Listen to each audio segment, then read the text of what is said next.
點解會喺痛苦中無限輪迴呢？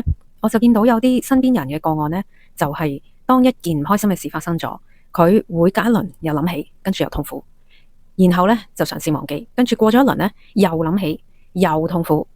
咁呢一個係不停 repeat 又 repeat，會令到個人咧消耗好多嘅正能量嘅。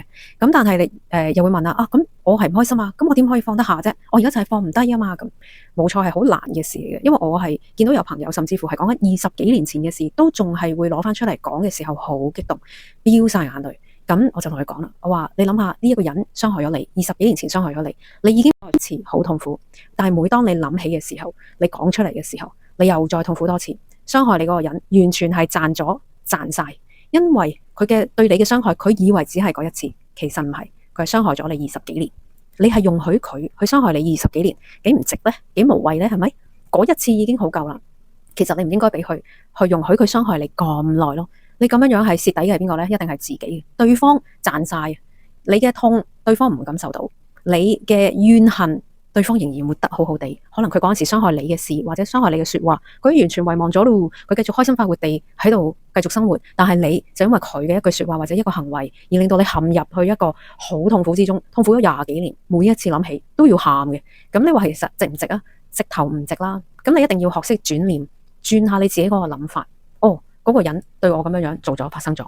其實你要諗。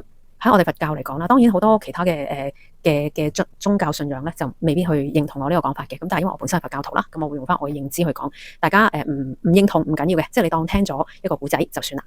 咁以喺我嘅認知嚟講，就係如果有啲唔好嘅事發生，對得你唔好，只係得兩個可能性嘅啫。對我嚟講一就係你曾經做過一啲唔好嘅事，咁呢一個就係個果報。咁而家個報應到啦，咁報應到就要受啦。你只不過係受翻之前曾經對過人哋唔好嘅呢個行為，去受翻嗰個果報啫。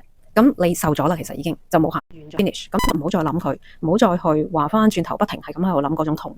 而另外一個可能性咧，就係對方作業，對方喺度做緊一個惡業。咁如果信因果報應嘅人，就會好明白，佢做咗惡業就會點咧？自然就會有佢嘅因果報應啦。咁你需唔需要去理會咧？唔需要，因為呢件事係自然會發生，就好似當你自己做咗衰嘢嘅時候，之後唔好嘅事就會發生咁樣，係一模一樣。咁所以佢衰佢嘅事，你或者係你衰，而家係你嘅事啦。咁其實係呢度位係咁嘅，所以都係 take it and leave it 嗰個 concept 嘅。咁當然有啲人會覺得，我都係放唔低喎。咁喺我哋佛教裏邊咧，都仲有其他方法嘅。咁但係當然啦，如果唔係佛教徒嘅，咁都係當聽咗就算啦。咁下一 part 再講。